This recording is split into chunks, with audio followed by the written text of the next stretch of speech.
welcome to SNB Talking Sport. I'm your host, Spinksy, and last week I messed up really badly. Three of us, we sat here and we recorded the show, and it was a banger. It was one of the best ones yet, and for some reason it didn't convert the file after the show, so I apologize for that. So the three of us have actually caught up a couple of times in the last week or two, but we haven't actually seen all of you. So welcome. Thanks for coming on and watching our show. Ness, how are you this week? It's been a good 3 or 4 weeks, I think, since we've done a show. Yeah, I'm not sure we remember how to do it anymore, but I'm not sure we did anyway. Yeah, you make a really good point there, actually. No, a good week, relatively quiet, actually. Just a super big weekend of sport, which we'll obviously touch on in the next half an hour or so. But yeah, some good results and some really bad results. So if you're a Vixens fan, we're not going to talk about the netball too much. But if you're a Colour Signs fan, we might talk a little bit about that later. Do we have to? Yeah, we're going to. Mr. Bo Kennett, welcome back, mate. How are you lately? Yeah, good, mate. Not too bad. More looking forward to the weekend than anything. Bit of a long week this week, but getting away this weekend. Going up to the farm. We got a little cottage out there, so I'll be spending my time just relaxing there. So I'm looking forward to just getting out of here. That was too easy. That was. Okay, so as you guys know, I am very humble in what I do. So we spoke about a few things last week. Did someone just laugh? We spoke about a few things last week that I've done of late, and because no one actually saw it, I'm going to go over them again. So most of you know me as an absolute piece of shit. So it's nice to give back. It's nice to give back to the community at times. So lately, I've been donating my time to the Vinnie's Night Van, which goes out every single night of the year. Donate your money to the Vinnie's Night Van. We go out, we give food and warm stuff to the homeless people here in the ACT. So should be getting around it. And I also did the nude swim in the lake to raise money for charity, and it was very cold. Very, very cold. Yeah, it's cold normally, but it was very cold on that day. I gave you a lot of props too in the last episode. So all the props I can actually give you have already been done. The ones no one ever got to see. So. No one saw it. Yeah, well done, mate. Keep it up. That's all you're getting from me this week. Very nice. Well done, Spinks. And you're not a piece of shit, which I think is what I said last week. But it stands this week. It's very questionable, yeah. There's a line. Right, it's been a couple of weeks now, so let's touch on Origin really fast. Queensland won the first one, 16-10. Bo picked the first try scorer in Jack Whiten. New South Wales went on to win the second one, 44-12. Matt Burton was unreal. And we've got Origin 3 coming up, the decider at Suncorp Stadium on Wednesday next week. So a week away from now. What are our chances? Does New South Wales go on to win it, or is it too hard going up there to Suncorp in front of 50,000 two-headed idiots? I mean, it has only been done twice to win a Game 3 decider in Suncorp, so the odds already against us there. I don't mind the team we've got. I don't love Queensland's team. But just to give myself more props again, I got the first try score in the second game as well, so I will be giving people a heads up at some time this episode on just a guaranteed way to make money. So, are you an accountant or... I'm not an accountant, but if you check my sports bet, I might look like there's some you can't just skills there. That's terrible. Right, the women's state of origin was on. Now we've already touched on this. We have to go over it again. It was a spectacular game of football here in the ACT. The crowd was unreal. Ness, were you happy with what you saw from your perspective, from what you do here in the ACT, and will we have another game? Yeah, super happy with the result. We obviously wanted over 10,000 for it to be to break a record, which it did. So 11,321 people came out to watch. It was a really mild night, actually. So everyone pre-game was concerned about the weather and the conditions, but Canberra really turned it on. So not only was the game of an exceptional quality, but the weather was good too, and just a great outcome all round. Breaking records is not what you, I guess, aim to do, but it was really good that was one of the outcomes. As for hosting another game, look, I think they'll start to farm it out. I think what they've seen now is being played at a neutral venue, that other states probably look to jump on the bandwagon, and I think they'll move it to regional areas to grow the game and to grow the fan base, and they probably should. So we'd certainly love to keep hosting it, though. It was a really good game to be part of. And I said it last week, but I'm really glad I was where I was and not on the field, because those girls do not miss. Not some at all. seriously big Not hits, and the ice bars were definitely used post game. So yeah, shout out Canberra, huh? We better give them a little bit of a shout out, hosting here from Canberra. Nice absolutely, little Canberra win, huh? Yeah, Canberra. Yeah, the weather was fantastic that weekend, but over the last weekend, the weather was horrific for most of the rugby league games around the country.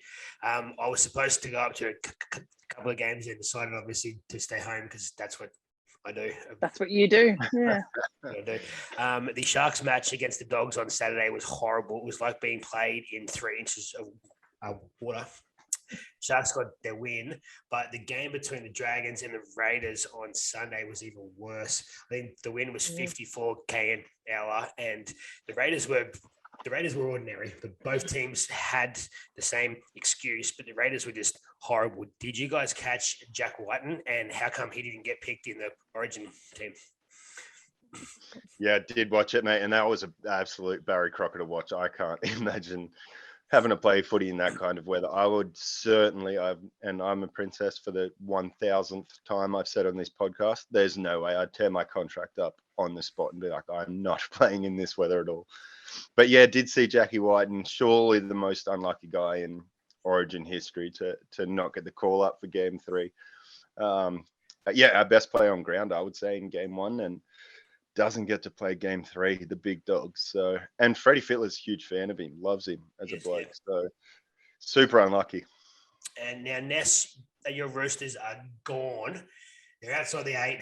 They've lost again. They've brought in a jailbird from the Warriors. They're clutching at straws here. What do the Roosters need to do to make the 8? And why are the two of us smiling so much because your team's not going to make the 8? I think they need to win, Spinks, and then they'll make the 8. That's pretty simple. I don't know. The stupid question, really. Look, we're on fire here tonight. Play clown games, win clown prizes. Yeah, that's it. Look, I don't know. They're sort of losing easier games. They're just not turning up in games that really matter as well. So I don't know. We'll see. Are there enough rounds for them to come back? I'm not sure. We see them usually come good at the end of the season, but it's normally by now they've kind of kicked into gear and they're really not. So yeah, they'll be there. Don't you worry. They'll be there. About 8 or 9 games left, so they virtually have to run the table on all the other teams to make the 8. So I won't be going for the Sharks, that's for sure. Thank you. They do only have 2 more competition points than the Knights, so that is putting things into perspective. Yeah, absolutely. My final topic on the NRL is the Final 4 finished. You've got the Panthers, you've got the Cowboys, the Storm, and the Sharks. Are they your top 4, and why are the Sharks going to go on to win the comp? They'll fall out. They'll be the ones that fall. They will. Don't worry. Yeah. But enjoy the ride now. Para will come up into that 4th spot. Cronulla, I don't know. You started off red hot. I think you're just kind of still in there just because of how good Cronulla started, but they certainly haven't looked the way they looked at the start of the season. And the next 3 weeks, we've got the 3 teams ahead of us on the ladder. So thank you to whoever put the draw out this year. You guys suck. So that's fantastic. Yeah. Welcome to being a Newcastle fan. Every week, someone's above you on the ladder. Very good. Very good. Tough going. Let's talk about the Socceroos now. The Socceroos are into the World Cup. We spoke about this last week, obviously, at length. They made their way through. They had to play Peru. They went to a shootout after being scoreless in the game. Socceroos went on to win 4-3 in a penalty shootout. The Grey Wiggle saved the penalty for us after dancing around the goal. It seems like ages ago that this went on. They've dubbed him the Grey Wiggle, which is fantastic. Finally, we got there. We did it the hard way, which we like to do here in this country. But it's nice for us to be there in the final 32, whereas I think the next World Cup it goes up to like 48. So nice of us to get there. Some of the stadiums we saw the games in were fantastic. They look really nice, air-conditioned stadiums. It was 42 degrees outside, but a nice little 21 on the inside. I don't want to talk about the human rights issues over there, but hopefully the World Cup goes off without a hitch and Australia's in there and New Zealand's not. So that's a good thing. A good result for them. Yeah. Good result. And so we'll just skip over that one because we have more important pressing news. The netball has finished for 2022. The season is over. I sat there and watched the entire game on Sunday night, as I did with both of the semi-finals too. Now, Ness, can you give us a recap on what happened before I give you my insight? I'll keep it short and sweet. The Vixens didn't get off the plane to WA and they got absolutely smashed, 70-59. They at no point looked like they were in control of that game. And I had said it the whole week. I still stupidly bet against them. I bet for them. And I should have bet against them because I've been saying this whole time they will not win the final. They'll be in the grand final, but they won't win. But their captain, the Fever captain, Courtney Bruce, took a flying intercept in the first 20 seconds of the game. And at that point, I messaged a friend and I said, we will lose this game. They just came to play and, credit to them. No one likes the Fever, but after 25 years in the competition, they won their first premiership. So, yeah, they deserved it. We played absolutely woefully. And who was your goal? Your goal attack that had COVID?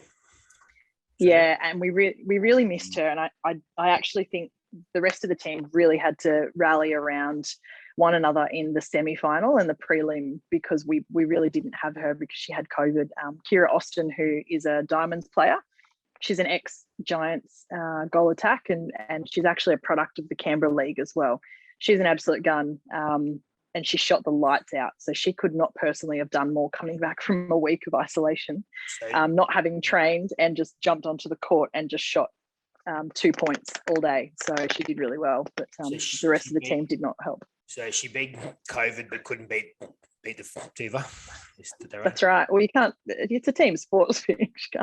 One goal attack doesn't win a game. I've been waiting for that. I've had it up here all day. Well done. Good from you. And there's your weekly assessment. Report of the dad joke coming from Kristen. Dad joke for you. Dad joke of the day. Very nice. Look, I watched the game. I thought you guys were in it in about the third quarter. It looked like you were going to come back. You're down by about 4 or 5, and then they were just too good. Their goal shooter is a freak. The girl's like 8 feet tall and takes like 15-yard steps every time. It just wasn't fair. She gets it out here. And she's takes talentless.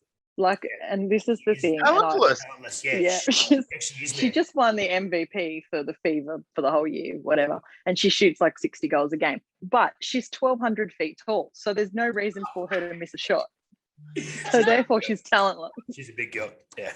Anyway, don't get me started. It's bitter. It's raw and I'm cranky about the situation. It was like having an adult against children. Like she's that much taller and she just reaches over them and gets it and then takes it. And I'm like, that's not fair.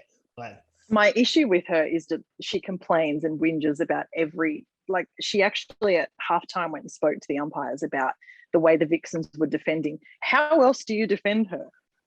Like it's like a skyscraper that you're trying to defend. I don't know how you defend her. And they actually were pretty clean. And I'm not saying that as a biased Vixens supporter, but even friends who go for the Swifts were agreeing with me that the Vixens were pretty clean in defence and she's just a sook. So friends that go for the Swifts? Yeah, stupid, I know. I don't know. I'm friends with them. Unfortunately, you guys didn't get the win this year, but you came last year, so you had a huge, right. huge upgrade on what you had from last year. So hopefully next year you go one better. That's the positive. That's right. A couple more things to talk about, but let's talk about the Formula One in Silverstone, because I know all you guys are keen for the rundown, and we've got a couple of things we're going to get Josh, our producer, to put up on the screen. One was the crash in the F2 nest that you sent me during the week. That was incredible. That how he ended up hitting that barrier, going up in the air and hitting an old mate, and he survived is just unbelievable. Yeah, that was pretty crazy. The Halo saved 2 lives this week, and if there was ever a question about the safety measures that have been put in place with Formula One, I think we've seen them, and let's hope that they continue to never skimp on it, because yeah, both drivers have come out to say that we're alive because of that piece of equipment that was so controversial a few years ago. So. And the Formula One, the crash happened on the first turn, wasn't it, or the second turn? Yeah, first turn. First corner. Yeah. And you should give the assessment this week. You should give the assessment. I'll chime in at the end. My assessment is that it scared the absolute shit out of me, because you know something bad is happening in sport when there's not a replay. And there wasn't a replay for a long, long time. And then so the longer it goes on without a replay, the worse you start thinking.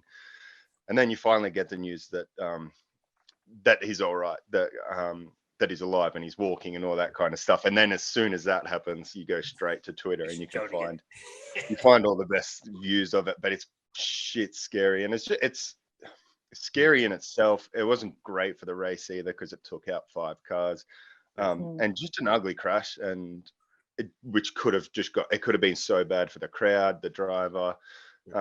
But like Ness just touched on, you're seeing a car that slides however many 100 meters, and coming into turn 1, they're already up to 180 mile an hour or something like that. So they are moving, and you got a guy that's sliding on the top of his car where his helmet would be, if not for the safety equipment. So wild to see. Once you find out everyone's all right, then it's actually kind of like, holy shit, this is crazy, and it's interesting, and social media's going off and all that. But the start of it was certainly scary. Now, Ness, who went on to win this spectacular race in Silverstone? You've been waiting for a long time to say it. Come on. Give it a drum roll. I haven't been waiting as long as he has been to win a race, but 150 races later, Carlos Sainz definitely he found the podium, and he found number 1 on the podium, which was really good. But the race had it all, and Silverstone is one of those iconic races.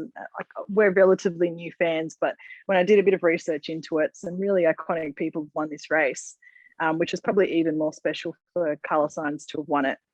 And there were 4 different race leaders in this race, and I did watch it live. It was, as Bo perfectly touched on, it was the most scary thing, and the fact that we weren't getting a replay was terrifying. And we got confirmation that is it Zhao? Is that how you say it? Zhu? Is that how you say his name? Zhou, yep. Yeah. That he was okay. But Albon, they took forever to actually release that he was okay. So his crash, by comparison, didn't look near as bad, but he ran straight into a brick wall, quite literally a concrete block. So that for me was even more scary, because we kind of got confirmation that driver 1 was okay, but the second driver, who was taken and airlifted, we didn't get confirmation for a long time. We should probably talk about Daniel Ricciardo and just his continuing woes as well. So he started in 14th and progressed to 13th. But I've been reading over the last couple of days that he's identified some problems with his car, and McLaren just won't do anything about it. So he's talking about he's got a brake problem, he's got an understeer problem. These are seemingly things that a McLaren engineer would be able to rectify, and no love. So he looks really, we know Daniel Ricciardo is this happy-go-lucky, everything's dandy and sweet kind of guy, but he looks dejected in media interviews at the moment. So not great for Australian racing at all. But yeah, Ferrari on number 1 is great. just to touch on, he did finish 13th, but the person that finished last in the race finished 14th. So that paints a pretty good picture. Only 14 cars finished that race. Is there anything that he can do to get himself a contract for next season, or is he in a situation where he's going to end up with, even if he does, a shittier team next year and have more issues than he has currently? Because obviously the team's not willing to help him at the moment to improve the car and spend the money to let him finish 10th instead of 13th. Does he have a hope, or is this the last season we're going to see him? He does. He's got a really good hope, and that involves getting in a time machine and going back to Red Bull and never leaving to get in a Renault. Yeah, because wow, it's working for Perez, who started in 17th and found himself second. So it shows when you're in a good team and they're willing to back their drivers that Red Bull they're ballsy. Their strategists are amazing. And actually, if you've seen all the memes this week about Carlos Sainz, he's creating a bit of a name for himself about being the Ferrari strategist, because they seem not to know what to do and are making all sorts of crazy decisions with their drivers. And Carlos just tells them how it is. And maybe that's why he won the race, because he just I don't think a guy that has more DNFs than podiums in his career is probably the best to give advice, though, to be fair. To be fair, he has more podiums than his teammate this year. Just a sneaky little stat. And he hasn't finished 2 races, so that's pretty good. Where is the next race, and when can we see it? Austria. Ooh. On Sunday. Very nice. G'day, mate. Let's put another shrimp on the barbie. Dumber quote, everyone. You better know. Right, let's move on really fast. Wimbledon is on at the moment, and our boy Nick, our local Canberra man and local Australian Nick, is into the quarterfinal, where he will take on a Japanese dude whose name I can't say. If he wins that, he will then play Rafa in the semi-final. And he's had a few off the field issues this morning, which we'll talk about after. But on the court, he has been doing everything right, and then the public still hate him. Turns up at Wimbledon in the red shoes and a red hat, and he just gets fined for that. He spat in someone's direction, gets fined for that. He's the dude that everyone wants to watch. He's finally starting to win the games that the arrogance says that he should. He's like the Muhammad Ali that back in the day. He can actually win those games and still say, I can do it, and I'm going to do it any way I want. Do you guys like him any more or less for this? I think you know my answer on this, so Bo, you better take it. I think you know my answer too. I can't get enough of the bloke. I'm the same now. Yeah. I was very hot and cold, and now I'm like, nah, man, I got you, man. It was good to read that. Hey, Australian tennis star Nick Kyrgios is involved in another match where it's gotten out of control, but this time it was Stefanos Tsitsipas, is that his name? Yes. Who just lost his cool, and Nick kind of did well on the court. He was being his usual self with his underarm serves and this and that, and just absolutely frustrated the shit out of Stefanos, who's hit a ball into the crowd. He's hit a ball at Nick. That's what I want to see. Nick being a pest, which everyone hates, but him just keeping his cool and playing good tennis. Yeah. Now, look, he's into his match is on tonight in about an hour and a half's time. So be sure to tune in for that one. The guy who he beat, the Japanese guy, beat John Millman. So it looked like, De Minaur. So I thought it'd be De Minaur and Nick in the same match, but unfortunately that's not the case.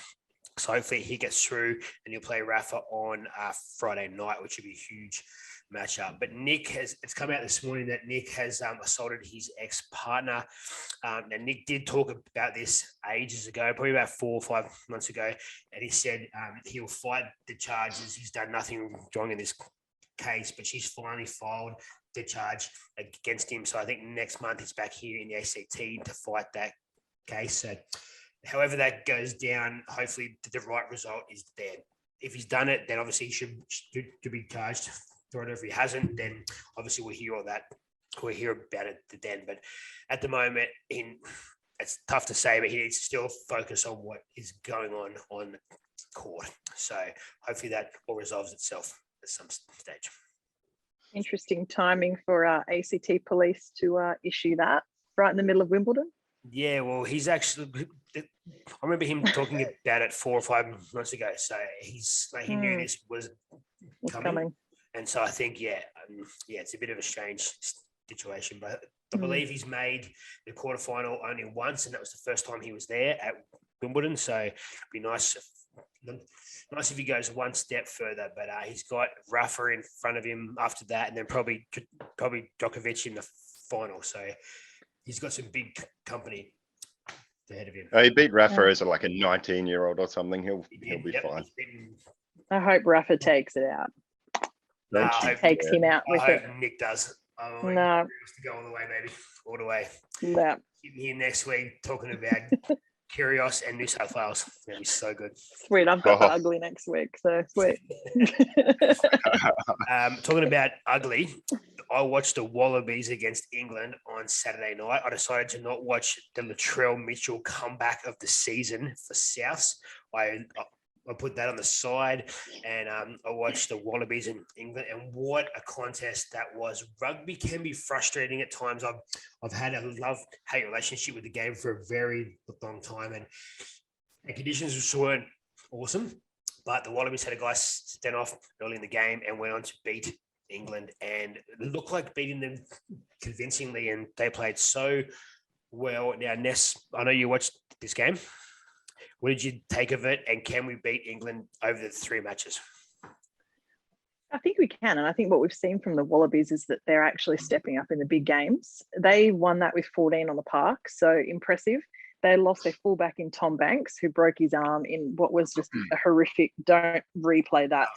If you, don't have dinner first and then watch it because it's just gross. And Darcy Swain got red carded for a headbutt, so he was the one that obviously left the park for almost the duration of the game. So it's just really good to see they're finally finding some form and able to win some of those big games. Let's hope it continues. It's really nice to see the Wallabies happy playing good attacking footy, and as you said, actually in Perth. So Perth were some big winners this week with some pretty big sporting contests, and that venue is just phenomenal. So good to see the Wallabies taking games to Perth to really promote the game to a different audience. Yeah, that venue is something else. That stadium is just beautiful. Wicked. I want to get there. It just looks like a spectacle. Yeah. And we'll just touching on that, I think we spoke about it last week. Does Perth get a rugby league team soon, and why? Yeah, so we did touch on it. But remember how that episode didn't come out? It didn't go out because I don't know what happened there. Yeah. I hope to God I've done this one right, because I'll be really upset if I stuck this up. I would. I'm not that keen in seeing a Perth team. I'd much prefer one of an Islander team, a PNG team, something like that come in. I think they've got a world of talent and undiscovered talent, I suppose, which can just be tapped into further and just to see how much there actually is, because we don't really know. We've seen a lot of the Marika Korobidi and Micah Sivo, players like this that have just kind of been plucked from nowhere. They've had some of our guys go over, our scouts, our coaches, whatever, and have just been just in awe at the talent they do have. So I think we could really tap more into that of what is over there. I like that idea, but I think if Fox Sports have anything to do with it, we'll get a Perth side, because then you can have 4 games on a Saturday. You can have the 3 o'clock, the 5 o'clock, the 7:30, and then the 9:30 game over there. So you don't reckon there'll just be a Monday night footy every week? Might be. I actually enjoyed the Monday night games. It was always 2 horrible teams, but it was still a game. You know what I mean? But there was always Sharks and the Knights. Fourth. I have no comeback to that. You're becoming fourth. Now, we're going to talk about the good, bad, and ugly before Nest just goes off to girls here. I've got the good this week. My good is the Newcastle. Newcastle. God damn it. Yes, Newcastle. you finally come around. Good man. Welcome, mate. Zeros to look, so you all know. There's zero.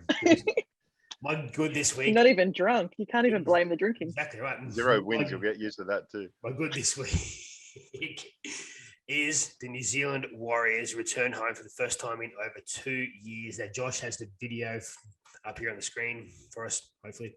The contest was unreal. They smashed the West Tigers 22-4.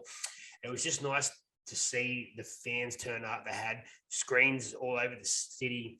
There were fans watching outside the stadium as well as inside, and they were so thankful to bring the rugby league home. It had been such a long time, and I think it was so good for the game, which has come through a lot the last couple of seasons, to have the women's game expand, the women's origin on, and then all the massive Islander games over the weekends, and then to have this as well. I think it just shows how big rugby league is over here in New Zealand, and I think it was a good spectacle. We hear so much rubbish about the rugby league.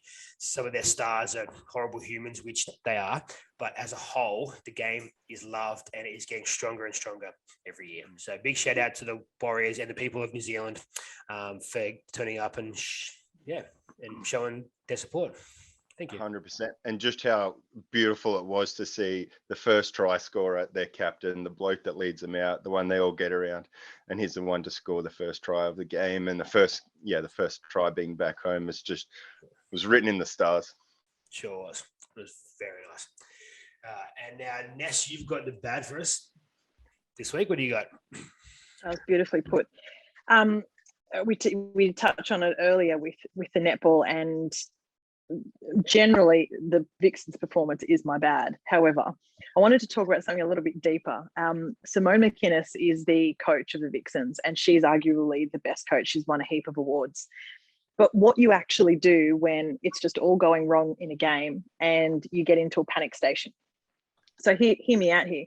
The Vixens have gone into largely the last few seasons with the same starting seven.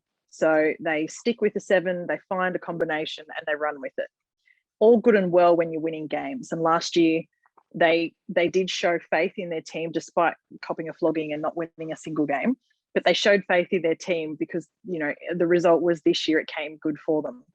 But what happened in the grand final is complete panic stations and a rejig of combinations. And what we've seen with COVID is you are forced sometimes to have to put players in that are underprepared, not experienced in those big games. So my question to you guys is, if it's not broken, do you fix it? Or from a coaching perspective here, do you use opportunities, and you have to be smart about this through the season, but giving your whole roster the opportunity to be thrown into games so that come finals time or big games, they're ready and they can go on. We hear it from every sporting team that, just the players on the park don't win them games. It's a whole squad, it's a whole team, it's a whole community that gets a premiership win. That Vixens say it every week, and it's absolutely not the truth. What we saw was a youngster come into the final series. She held her own, don't get me wrong, but she was inexperienced. And when it counted, she, when it mattered most, she wasn't able to convert those goals for them. And I certainly have a philosophy with my girls is getting everyone, they're not playing for the diamonds, but I'm trying to get all of them used to playing games, because at any point you need to sub them in, injuries can happen, whatever. But I'm interested in your thoughts on this, because I think this is exactly where a really poor and bad strategy from the coach lost them the game. I agree. Yeah, I'll agree. I'll chime in, and it probably sounds like the most blokey bullshit answer, but I think if you're there, you've got the talent. Once you're in the big game, then who you are and how good you are isn't kind of so much of a big deal. Obviously you're great. It's more just kind of a mental thing and a preparation thing, I would think. But in saying that, you kind of can't get onto a court with no minutes of experience and then be expected to to show up, I suppose. But I would definitely go way more towards like, once you're there, you're in the, as soon as you're playing professionally, like you have the talent, you're good at what you do. But putting it together when it's time to go, that's probably more where it's a harder thing, and how you do that, I'm not sure. But mentally being prepared is probably more better than anything else. More better. Welcome to English 101. More better. I find it hard. I've never claimed to be a smart man, remember that.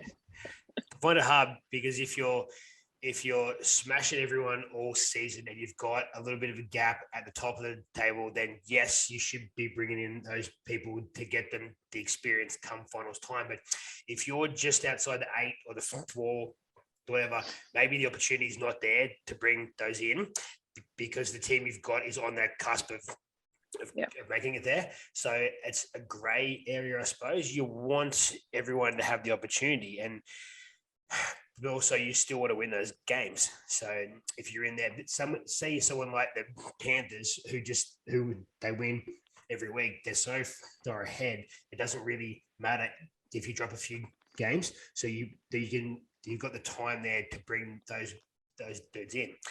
But and like your team was top of the table for most of the season. They probably could have had a few people coming in. They had opportunities to do it. They seem to have stuck with it for so long. Yeah. It was an interesting stat. One of the commentators said that they've sort of done some analysis on a change in netball. They say it takes 3 to 4 minutes for that player to adapt to the scenario and the situation and the environment around them. Yeah. The Vixens had 4 changes in a quarter. So that's 16 minutes which is a quarter of netball. And if you look at it, they really lost that game in the third quarter where the Fever just ran away with it. Yeah. So when you kind of look at it that way, you kind of see how it could make sense. And I guess I'm sort of the same. It's not just that they brought in inexperienced players, but they had players out of position. And I agree with Bo. Like, I think you're at that level. There's kind of that expectation that you can jump on and do it. But I think you kind of need the experience behind you to know how to deal with it. The physical talent's there, but I don't think mentally.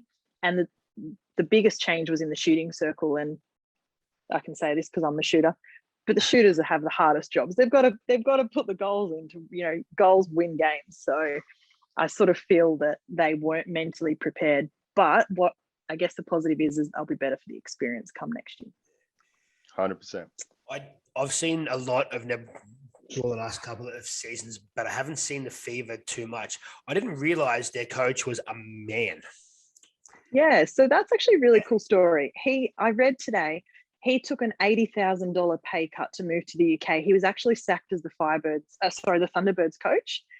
He got sacked mid-season, and they brought in another coach to replace him because he was just like none and 12, and got rid of him. He went to the UK and he coached Scotland and really did a lot of work in their junior development program. The Fever took a punt and brought him back to Australia, and we've just seen him win a premiership for a team that has never won in 25 years. So he's the first male coach. It's just good. Yeah, it's great to see. We've seen, I guess, a mix of genders across lots of codes lately. So good to see the guys getting more involved in netball. Yeah, nice. Cool. I had something to debate. I won't say. But you've got the ugly for us. We're probably thinking it. I was thinking it. But you've got the ugly for us this week. What do you have? Yeah, my ugly this week, and it's pointing the finger at myself. It's pointing the finger at the both of you. It's pointing the finger at a lot of people that are still on, or who still will continue to be on the Latrell hate. Because after one post-game match, I am turned. I am all Team Latrell. He's come out and said that he's not going to play Origin. He's putting the team first, who the team's just invested this money in him to go get his body fixed. And he touched on just how he's maturing as a person. He's 25 now. He can't basically continue to be a rat bag. And if people are still going to hate on him, grow up. He's growing up. I'm Team Latrell. He's turned a corner. He's going to be a great person and a better player. And I'm looking forward to Latrell. I've brought him in my super coach this week just because I am. Get off this podcast, Bo. Yes, no, I'm all for that. That's great. Keep going. That's fantastic. Yeah. He was on fire. Yeah, I've turned the corner. One 10-minute post-game chat, and he has changed who I think he is. He was on fire on Saturday night. He did extremely well. He referred to the commentary team as uncles and unks, so he did very well there. Yeah, he ended a man's career. He ran over Reid Miney, who is been like that's the next Origin hooker. He just ran the heck over him, monstered him. Oh, buckle up. Latrell is back. I did actually think it was good of him to take himself out of New South Wales selection. And I do think it was a very noble thing that he thanked the team that's backed him to get better. He's missed most of the season. So credit to him. He's still a Latrell. Sorry. He wished luck to the boys that play in his position. He's like, nah, give Matty Burton, keep him there, give Critter a go again, keep blooding some of these younger fellas. Oh, younger fellas. What a guy. Righto, coming up next week, the AFL and the NRL are on. There's only 4 games in the 5 games in the NRL this weekend. A lot of the horrible teams have got the week off. So the Sharks are up against the Storm tomorrow night. My boy Nico Hines has COVID. He failed his rat test this afternoon. The PCR will come back tomorrow morning, but we will still get the 2 points over the Storm tomorrow night. You heard it here first. Origin is next week. I've got an over and under of 8.5 of how many times Tedesco falls over. 8.5 over or under. And you see his butt. And he sees his butt too. Combination, of that. So that's on Wednesday night, but we'll be back before then. Wimbledon continues. Our boy Nick is on tonight, and he should be in the semi-final on Friday night with a final late on Sunday, I'd say, if he gets that far. So big ups to him. And the Aussies and the English are continuing in the rugby this weekend. I believe the game's at Suncorp Stadium, but I could be wrong. But I think it is. So tune in for that one as well. They're actually going to sing the anthem in the native Aboriginal tongue of the area up there. I don't actually know what area that is, but they're going to sing that on Saturday night. So that should be very interesting. And yeah, that's about all the time we have this week. Make sure you tune in for the Formula One on Sunday night as well, from Austria. Do you want to do it again? Austria. Are we going to Austria? Mate. Let's put another shrimp on the barbie. Beautiful. Let's not. That's all you guys have to hear. Righto. Thank you. We'll see you guys soon. Hooroo. Take care, brush your hair.